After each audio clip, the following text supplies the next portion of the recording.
भैया रेव लिमिटर भी पड़ा हुआ है, फायर किट भी पड़ी है, नाल P08 इशू भी पड़ा हुआ है। स्टॉक के मुकाबले में इतना फर्क आता है। तो आज ये चेक करो, ये चेक करो जी। अस्सलाम वालेकुम नाजरीन, एक बार फिर तो टीम 4K की तरफों थोड़ी खिदमत च हाजिर हैं और आज आफ्टर वेरी लॉन्ग टाइम हम जा रहे हैं जी खान क्यूब पे, लाला जी मेरे फ्रेंड के पास। और हम इतनी देर बाद खान क्यूब क्यों जा रहे हैं? क्योंकि बीच में हम दूसरे कामों शामों में पड़ गए थे। फॉर एग्जांपल सबसे पहले हमने अपनी EF हैच को दोबारा से रिट्यून करवाया। उसका जो सुबह के टाइम कुएं में जाने वाला मसला था उसको हमने हल करवाया और अल्हम्दुलिल्लाह by the grace of Allah Almighty अब हमारी गाड़ी P08 पे बिल्कुल क्लियर है। गाड़ी सुबह के टाइम ऐसे स्टार्ट होती है जैसे सुबह का काम हो, भागती ऐसे है जैसे नेरी में शापर हो और पटाखे ऐसे मारती है जैसे शान अपनी पुरानी फिल्मों के अंदर अनेवा फायरिंग कर रहा हो। EF हैच ट्यून करने के बाद शहरी किंग फॉर 4K गैराज हमें चुप के ले गए थे शेखुपुरा अपनी 2GZ वापस लेके आने के लिए। वहां से वापस आके आपका प्राजी ढीला पड़ गया। मैं कहा जी वादू मेहनत कर ली, जरा 2-3 दिन लंबे पैके चिले करते हैं। और तकरीबन आज कोई एक हफ्ते बाद हम जा रहे हैं जी खान क्यूब है लाला जी मेरे फ्रेंड के पास। हफ्शी ब्लैक का कितना काम हो गया कितना नहीं मैनू नहीं पता। आज हम जाके क्या काम करेंगे क्या नहीं मैनू नहीं पता, ना मैनू पता ना तेनू पता। तो क्यों ना उस्ताद जी गेम हो जाए, आल उधर कमेंट सेक्शन में तुक्के मारे कि हफ्शी ब्लैक का आज कौन सा काम होगा और कौन सा काम हो गया होगा। जितनी अभी तक फिलहाल मैंने भविष्यवाणी की है, मेरे ख्याल में आज हफ्शी ब्लैक के जो क्लच प्लेटें आफ्टर मार्केट वाली वो तैयार होकर वापस आ गई होंगे। उसके अलावा हमारे जो इंजन के नट बोर्ड थे वो भी लशपश होकर वापस आ चुके होंगे। और अगर लाला जी में फ्रेंड विल होए तो हम अपने जाके डंडा छोड़ने के अपने रेसिंग बाज के सारे ब्रैकेट शैकेट भी बनवा लेंगे। अब असल में आज कौन सा काम होगा कौन सा नहीं जानने के लिए देखते रहिए ड्रैगन बॉल जी की नेक्स्ट एपिसोड। हमारी EF हैच का जो P08 इशू है वो फिलहाल हमारे ताजमहल के तह खाने के अंदर लंबे पैकेज चिल कर रहा है। आपको जो दीदार कराऊं तो उस्ताद जी ये चेक करो, ये है हमारा P08। अब ये गाड़ी के अंदर क्यों नहीं लगा हुआ, हमारी अलमारी के अंदर क्यों पड़ा हुआ है, तो इसकी पीछे वजह मैं आप लोगों को बताता हूँ कि इस इश्यू को हमने रिट्यून किया है, लेकिन इस इश्यू के ऊपर अभी तक हमारी गाड़ी ऐसे पेट्रोल पीती है जैसे उस्ताद जी सुहाबा काम हो। उस दिन मैं 4K गैराज गया हूँ, जाते हुए मैंने 3050 का पेट्रोल डलवाया है, वापसी पे मैंने 1000 रुपए का और डलवाया है। मेरे घर से 4K गैराज तकरीबन बनता है कोई 70-80 किलोमीटर और आने जाना मेरा 4000 रुपए में होया है। आप में से किसी बंदे का हिसाब किताब अच्छा तो जरा मुझे हिसाब किताब लगा के बताओ कि भाई हमारी EF हैच ने कितनी एवरेज दी है। 4000 का पेट्रोल आना जाना तकरीबन टोटल जिसने था जी 80 किलोमीटर। P08 तो फिलहाल हमारा पड़ा हुआ है अलमारी के अंदर। गाड़ी के अंदर कौन सा इश्यू लगा हुआ है तो वो आपको मैं थल्ले जाके दिखाता हूँ। उसके अलावा आपके भरा ने यहाँ पे जी फुल कलेक्शन अपनी रखी हुई है, ये आप देख सकते हैं। मेरे पास यहाँ पे भैया रेव लिमिटर भी पड़ा हुआ है, इसके अलावा आपके भरा के पास यहाँ पे फायर किट भी पड़ी है। ये चेक करो जी, ये देखो जी मेरे पास यहाँ पे फायर किट भी पड़ी है, नाल P08 इशू भी पड़ा हुआ है। अब ये तीनों चीजें पटाखे पटोखे निकालने के लिए और आग वगैरह निकालने के लिए इस्तेमाल की जाती हैं। अगर आपके पास पैसे कम है तो आप अपनी गाड़ी के अंदर फायर किट इंस्टॉल कर सकते हैं। ये यूनिवर्सल होती है, किसी भी गाड़ी में लग जाती है। ये मैक्सिमम मेरे ख्याल में कोई 12-13 हज़ार की मिल जाती है आपको। इसके अंदर एक सेटिंग होती है जिससे आप आग निकाल सकते हैं और एक और सेटिंग होती है जिससे आप पटाखे वगैरह भी निकाल सकते हैं। तो अगर आपके पास उस्ताद पैसे कम है और आपने उस्ताद आग निकालनी है तो आप अपनी गाड़ी के अंदर फायर किट लगा सकते हैं। उसके बाद BR रेव लिमिटर के ऊपर आए तो सबसे पहले मैं आप लोगों को ये बता दूं कि ये आपको तकरीबन कोई 15 से 16 हज़ार का मिलेगा। और ये यहाँ पे जितने भी होते हैं सारे के सारे चाइना वाले होते हैं। चाइना वाले की निशानी क्या है कि आपके डायज के पीछे का रंग होगा ये ब्लू रंग होगा। उसके अलावा जो नीचे वाले जो बोर्ड्स हैं ये सारे आमने सामने होंगे। जो ओरिजिनल वाला होता है उसका एक जो बोर्ड होता है वो यहाँ पे नुक्कर में करके होता है। जो चाइना वाले होते हैं इनकी कोई गारंटी नहीं होती। आपकी गाड़ी के अंदर चल गया तो उस्ताद मुबारक हो, नहीं चला तो पैसे जाया। जो ओरिजिनल वाला BR रेव लिमिटर होगा वो कम से कम कोई 60 से 70 हज़ार का होगा। और ओरिजिनल BR रेव लिमिटर के डायज के पीछे वाला रंग ब्लैक होगा, ब्लू नहीं। जो ओरिजिनल BR रेव लिमिटर होता है उसके अंदर 3 टाइप्स आती हैं, टाइप B, टाइप H और टाइप H2।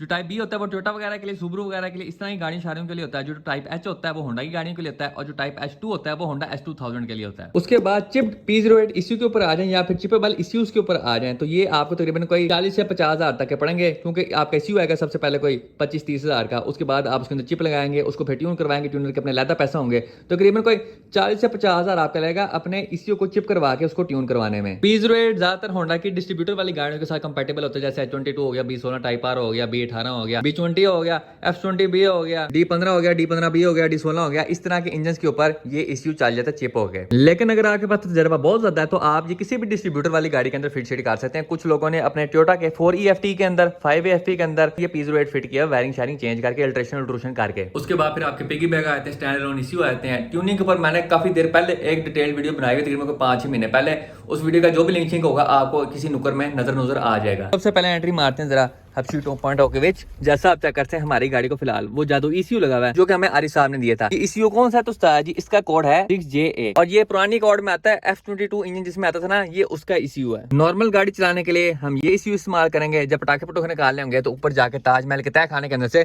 अपना P08 निकाल के बाहर आ जाएंगे। और हमने अपना ये पुराने वाला इश्यू जो कि हमें लाला जी में फ्रेंड ने दिया था गाड़ी स्टार्ट शूट करने के लिए, ये उनको आज वापस करके आना है। तो ये बगैर किसी तरीके जी अब्बा जी कैचरे के बीच होते हैं और 16 के बीच और चिलेसी के साथ अपनी मंजिल की तरफ प्रवास करते हैं। चिलेसी क्यों? क्योंकि उस्ताद जी बाहर आज वादू गर्मी हुई है, तो इस वजह से चिल एसी चलेगा आज। खुल जा सिम सिम क्यों? लो जी फिर गोडे फास गए, फिर गोडे फास गए। सबसे पहले शिशका time fresh start for you. Petrol की सूरत हाल पे हैं तो उस्ताद जी पेट्रोल नहीं था।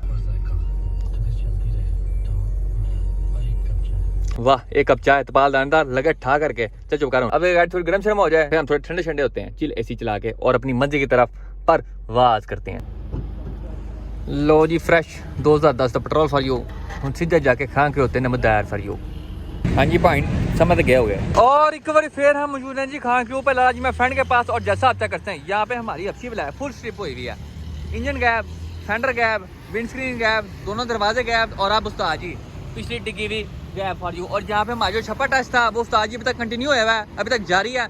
जैसा आप चेक करते हैं यहाँ पे हमारी डिग्गी के अंदर अभी तक उस्ताद जी पूरा का पूरा पानी का छप्पर बना हुआ है। तकरीबन कोई 2 हफ्ते होने वाले हैं कि हमारी डिग्गी के अंदर पानी खड़ा हुआ है, लेकिन आप देख सकते हैं यहाँ पे आपको जंग का कहीं पे नामो निशान नजर नहीं आ रहा। मतलब कि हमारी जो फाइबर वाली वैरायटी उस्ताद जी फुल टाइम सक्सेसफुल हो गई है। उसके अलावा पता नहीं यहाँ पे कौन हमारी गाड़ी के ऊपर रख गया जी। ये देखो वो बाहर आए, ट्रीट काला, शेप बनाए सबसे आला, वो फोकस काला, ये चेक करो जी। और यहाँ पे एक बार फिर हमारे साथ मौजूद है जी निकाश भाई, जो कि इस्लामाबाद से अपनों में ईद मनाने के लिए हमारे पास आए हुए हैं अपनी K24 इके हैच के साथ। और आखिरकार by the grace of Allah Almighty हमारे जो क्लच बेल्ट हैं उस्ताद जी 4 हो गए वापस आ चुकी हैं। जैसा आप लोगों को मालूम है कि पहले हमारे इंजन के अंदर था जी स्टॉक क्लच, जो कि वैशी मांडे मारने की वजह से 7 अप हो गया था, जिसका जो लेदर था उस्ताद जी वो वैशी मांडे मारने की वजह से चंद पे पहुंच गया था। तो इस वजह से हमने दोबारा अपने इंजन के अंदर स्टॉक क्लच नहीं डाला, बल्कि इस बार हम अपने इंजन के अंदर डलवा रहे हैं जी 5 पाक क्लच फॉर यू। ये ऊपर से जरा लोहे वाला स्टेडियम चुके आपको अंदर से क्लच का गेड़ा करवाऊं तो उस्ताद जी ये चेक करो, ये है हमारा 5 पाक क्लच। अब इसको मैं 5 पाक क्लच क्यों कह रहा हूँ? क्योंकि इसके ऊपर 1 2 3 4 5 डड्डू बने हुए हैं। अगर 3 डड्डू होंगे तो 3 पाक क्लच होगा, 4 डड्डू होंगे तो 4 पाक क्लच होगा,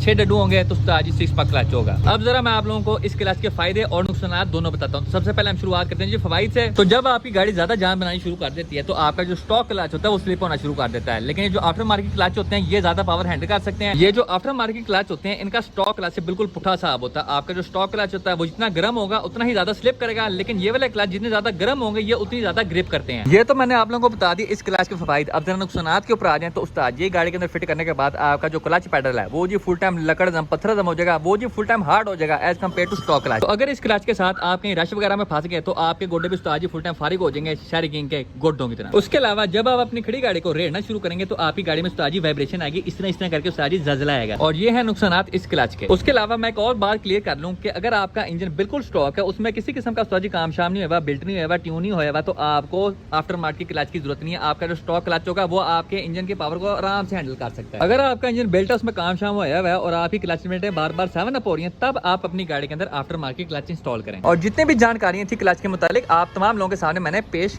कर दी है। हमारा जो 5 क्लच था उसको हमने इंजन के विच कर दिया और यहाँ पे हम अपने इंजन को ब्राइडल शावर दे रहे हैं। जैसा आप चेक करते हैं यहाँ पे हमने अपने इंजन को बड़े से डोंगे में रखा हुआ है और इसके जो साफ सुथराई वाला काम है 240 की स्पीड में किया जा रहा है। सबसे पहले हमने केमिकल लेके सारे के सारे इंजन को साफ किया, उसके बाद उस्ताद जी पानी का गोता शोता मार के फवार फूर मार के हमने जितनी भी मट्टी छटी थी उसकी सारी की सारी छुट्टी करवा दी है। और जैसा आप देखते हैं यहाँ पे थब्बा थब्बा मिट्टी हमारे इंजन के ऊपर से उतरी है। जहाँ पे हमें पानी छानी नहीं चाहिए था वहाँ पे हमने फ्रेश नीले रंग का शापर शुपर को आ दिया है। अब इंजन धोने के बाद हम इंतजार कर रहे हैं अपने नट बोल्ट्स का, एक बार वो लशपश होकर वापस आ जाएं, वो हम अपने इंजन के ऊपर फिट करेंगे और उसके बाद अपने इंजन को रंगारंग करके रख देंगे। इंजन को यहाँ पे हमने पानी में से बाहर निकाल दिया, मैं कहा एवं इंजन दी एक पानी ना पाया जाए। उसके अलावा आप देखते हैं यहाँ पे हमारे इंजन को जी फुल टाइम से जी पुत्र तू थले होना रहे थे बखरा किंग कॉन्ग बनी फिर। और आखिरकार हमारे जितने भी उस्ताद नट बोल्ट से सारे के सारे लशपश होकर वापस आ चुके हैं। जैसा आप लोगों को मालूम है कि पहले हमारे जो नट बोल्ट से उस्ताद जी फुल टाइम जंग के अंदर लथपथ है, लेकिन वक्त बदल गया, जज्बात बदल गए, हमारे नट बोल्ट के हालात बदल गए। उस्ताद जी ये चेक करो, यहाँ पे हमारे तमाम बोल्ट्स उस्ताद जी लशपश होकर बाहर आ गए। ये चेक करो जी, ये हमारी थोड़ा बड़ी का स्प्रिंग है, ये चेक करो जी, ये बकरी पंबीरी है थे। उसके अलावा आप देख सकते हैं तमाम के तमाम जो हमारे नट बोल्ट्स हैं सारे के सारे लशपश हो गए रह गए। ये चेक करो जी 10/10 कंडीशन फॉर यू। और यहाँ पे हमारा 2 दिन में पैसा डबल हो गया। पैसा डबल कैसे होया? तो हमने अपने इंजन के नट बोल्ट्स भेजे थे लशपश होने के लिए, लेकिन जिस बंदे ने हमारे नट बोल्ट्स लशपश किए हैं उसने गलती से किसी बाइक के नट बोल्ट्स भी हमें साथ में भेज दिए। आप देख सकते हैं ये किसी बाइक का स्पेसर है, ये बाइक के आगे करके लगता है। तो हमारे जितने नट बोल्ट्स होंगे वो हम बाहर निकाल देंगे, जो बाकी के बच जाएंगे वो हम उनको वापस भेज देंगे। अब कल हम फिर आएंगे, अपने इंजन को पेंट शेंट करेंगे और अपने इंजन को नए बोल्ट्स लगाएंगे। लाला जी मैं फ्रेंड ने यहाँ पे हमें बजाते खुद ये फुल वड्डे साइज वाला पीछे वेखने वाला शीशा गिफ्ट किया है। ये तुम चेक कर सकते हो। जैसा आप लोगों को मालूम है कि सारी पार्किंग मुझे कोई नहीं आती, उसके अलावा गाड़ी में से सही तरह रिवर्स भी नहीं होती, तो लाला जी मैं फ्रेंड ने यहाँ पे हमें फुल वाइड एंगल वाला शीशा दिया है ताकि हम अपनी EFH रिवर्स करते हुए किसी कंध कुंद में जाके ना बच जाएं, क्योंकि एहतियात इलाज से बेहतर है। अभी फिलहाल हमारी हब्शी 2.0 के बीच स्टॉक शीशा लगा हुआ है। स्टॉक शीशे में आप देख सकते हैं आपको ये बैक वाला पिलर नजर आ रहा है साइड से और बैक वाला पिलर नजर आ रहा है साइड से, ठीक है जी। अब जरा अपना फुल वाइड एंगल शीशा फिट करते हैं और उस्ताद जी देखते हैं स्टॉक के मुकाबले में इसका कितना फर्क आता है। उस्ताद जी मैं कहता बड़ा शीशा लगाने के बाद हमारी गाड़ी के अंदर से दुनिया बदल गई है। स्टॉक शीशे के साथ हमें ये बैक पिलर नजर आते हैं यहाँ से यहाँ तक, लेकिन ये बड़ा शीशा लगाने के बाद आप देखते हैं हमें साइड पिलर्स तक नजर आ रहे हैं। मैं कह रहा जी full HD view for you. और इस शीशे के सारे क्रेडिट्स जाते हैं जी लाला जी मैं फ्रेंड को। लो जी एक बार फिर हम मौजूद हैं जी खान क्रू पे लाला जी मैं फ्रेंड के पास। अब्बा जी कचरे को फिलहाल मैंने सूखे दरख्त के थल्ले खड़ा कर दिया और आज आपका कपड़ा आते हुए अच्छी ब्लैक के लिए बैक बम्पर वाली नवी पट्टी लेके आए। एक चक्कर जी फुल टाइम एंड आप इस फॉर यू। अब ये पट्टी मैं नवी क्यों लेके आया हूँ, क्योंकि हमारे जो पुराने वाले थी उसके अंदर यहाँ पे और थले वहाँ पे करके नोमी चौधरी और मोरी गैंग वाला काम हो गया था। ये देखो उस्ताद जी ये है हमारी पुरानी पट्टी। अब बाहर से देखने में तो बिल्कुल सही लगती है, किसी किस्म का उस्ताद जी मसला नहीं रहता, सवाई ये थोड़ी सी महंगी है इसकी खैर होती है तो हम सीधा कर सकते हैं। लेकिन अगर आप इसकी DI करें, DI बोले तो डिटेल इंस्पेक्शन करें, तो आप देखते हैं ये जो नुकरे हैं इसके यहाँ पे करके जंग लगा हुआ है, इतने जंग लगा हुआ है और यहाँ पे उस्ताद जी नोमी चौधरी उस मोरी गैंग वाला काम हुआ है। ये देखो जी बड़ी मोरी फॉर यू। अब करने का हम इसको रिपेयर भी कर सकते हैं, यहाँ पे बस इतना सब लोहे का पीस लगना था और इसने डिस्काउंट टाइट हो जाना था। लेकिन जैसा आप लोगों को मालूम है कि हम अपनी गाड़ी के ऊपर से जंग का नामो निशान खत्म कर रहे हैं, तो मैं क्या क्यों ना जो बैक वाली पट्टी है ये भी हमने भी ले लें, बिकॉज नो जंग लाइफस्टाइल फॉर यू। अभी हमारे उस्ताद डेंटर आके पट्टी की थोड़ी बहुत सेटिंग करेंगे, उसके बाद ये गाड़ी के अंदर फिट होगी, क्योंकि अभी फिलहाल यहाँ पे जो मोरी है उस्ताद ये छोटी है और पट्टी का जो डंडा है वो बड़ा है। ये आप देख सकते हैं ये अंदर तिलक के नहीं जा रहा, तो यहाँ पे आके थोड़ी इसकी सेटिंग करेंगे, यहाँ पे जी थोड़ी लुब्रिकेशन करेंगे ताकि डंडा तिलक के अंदर जाए। समझ तो गए होंगे। लो जी यहाँ पे हम अपने इंजन का बड़ा ऑपरेशन करने लगे हैं। जिन जगह पे हमने सिल्वर पेंट नहीं करना वो सारी हमने उतार के रख दी है। सबसे पहले आप देखते हैं यहाँ पे हमने अपना इंटेक मैनिफोल्ड उतार दिया, फ्यूल रेल उतार लिए, पानी वाला पैप है ये हमने उतार दिया, ये हमने वैसे भी चेंज करना है क्योंकि अंदर उस्ताद जी बहुत सारा जंगाल लगा हुआ है। ये देखो जी, इसके अलावा ये जो गैस वाला पैप है ये भी हमने चेंज करना है क्योंकि ये पुराना होने की वजह से इतना हार्ड हो गया कि यहाँ से क्रैक आ रहा है। उसके अलावा यहाँ पे हमने जनरेटर भी उतार दिया है, स्टार्टर भी उतार दिया। अब ये वाला जो माउंट है इसको लड्डू उतारेगा। अब ये वाला जो कवर है इसको भी हमने उतारना है। इसको उतारने के लिए हमें ये वाली पूरी उतारनी पड़ेगी और ये भी बाहर आने के मूड में नहीं है, तो हम इसके ऊपर ही ठोका ठाकी करेंगे। सब तैन साहब मैदान जंग में एंटर हो गए हैं बड़ा थोड़ा लेके और उस्ताद जी यहाँ पे ठोका ठाकी होने वाली है। लो जी ओके ओके। ये यहाँ पे टोटल 5 बोल्ट ठोका ठाकी करने के बाद हमने 1 2 3 4 उतार लिए हैं, एक रह गया, इसके लिए हम और वड्डी थोड़ी मंगवा रहे हैं। चेक करते हैं उस्ताद जी वड्डी थोड़ी ने अपना कमाल किया है कि नहीं। बिस्मिल्लाहिर्रहमानिर्रहीम। खुल गया जी। ये चेक करें जी क्या बात है बोनस की। वो आया बाहर स्लिप तो नहीं, हाँ आ गया जी बाहर आ गया। देखो ये आ गया, यहाँ पे कामयाबी हमारे कदम चूम रही है। यस ये आ गया जी बाहर। अब हम इसको टक करके बाहर निकाल देंगे। ये यहाँ पे हमने अपना टाइमिंग कवर उतार लिया और जैसा आप चेक करते हैं आपको यहाँ से दुनिया की दूसरी साइड नजर आ रही है। ये देखें जी, अब ये लोहे का था तो हमने यहाँ पे वेल्डिंग शेल्डिंग करवा लेनी थी, लेकिन ये प्लास्टिक है तो अब हम इसका कुछ नहीं कर सकते। हम नवा लेके आएंगे, यहाँ से चलते इत्तेफाक ऑटो पे और वहाँ जाके अपनी किस्मत आजमाई करते हैं। इत्तेफाक ऑटो से हमने पता किया, लेकिन उस्ताद जी हमें यहाँ पे कामयाबी नसीब नहीं हुई। उनके पास 1.3 का पड़ा हुआ है, 1.6 का नहीं पड़ा हुआ। 1.3 वाले में और 1.6 वाले में फर्क है।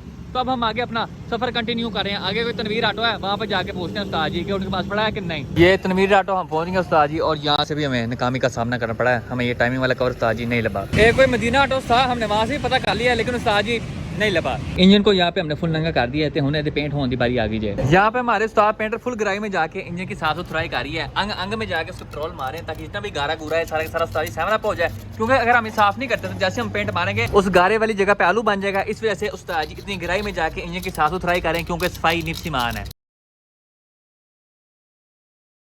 हमारे साथ यहाँ पे छोटे उस्ताद मौजूद हैं, ये यूनाबाद से आए। उस्ताद जी क्या कहना चाहेंगे आप? कुछ नहीं कहना चाहेंगे। ठंड कैसी है? कुछ कहना चाहेंगे? क्यों?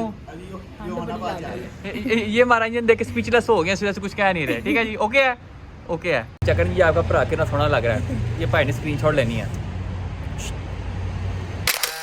उस्ताद जी हमारे इंजन के अंदर से कंडीशन चेक करें आप, ये देखें जी full tank total genuine no touching. Engine हमारा अंदर से लश पर चमक रहा है। आपको कहीं भी उस्ताद जी पीलापन नजर नहीं आ रहा, कुछ और नजर नहीं आ रहा। यहाँ पे उस्ताद ने इसके ऊपर छापा चढ़ा दिया ताकि नजर ना लग जाए। I just wanna stay bad, stay mad, shit on my shoulder cause they treat me like an outcast. I ain't gonna take that, stay back, I'll be swinging hard till the hits come in all caps. I ain't gonna lay back, pray that someone's gonna help me, ain't nobody like that. I ain't gonna wait, that's all fact, give me one shot and I'll never get the throne back. यहाँ पे हमारे उस्ताद painter ने हमारे block और gear को जैंको mango करके रख दिया है। जैसा आप चेक करते हैं यहाँ पे हमारी दोनों की दोनों चीजें फुल टाइम लश पश लग रही हैं। ये चेक करो जी, पर लाला पेंट फॉर यू। और यहाँ पे उस्ताद जी जो काम है हमारा टैट हो गया। अब जो ये वाली चीज़ है ए जनरेटर हो गया, इंटेक मैनिफोल्ड हो गया, उसको हमने मैट ब्लैक में पेंट करना है। लेकिन वो जो काम है उस्ताद जी वो हम कल करेंगे, क्योंकि अभी खान क्रू में छुट्टी का टाइम हो गया। टाइम क्या है तो उस्ताद जी ये चेक करो, 9:37 हो गए हैं। और उसके साथ ही हमारी आज की वीडियो का अख्ताम होता है। इंशाल्लाह नेक्स्ट वीडियो में आपसे मुलाकात होगी, तब तक के लिए इजाज़त दीजिए, अपना ख्याल रखिए, अल्लाह हाफिज़।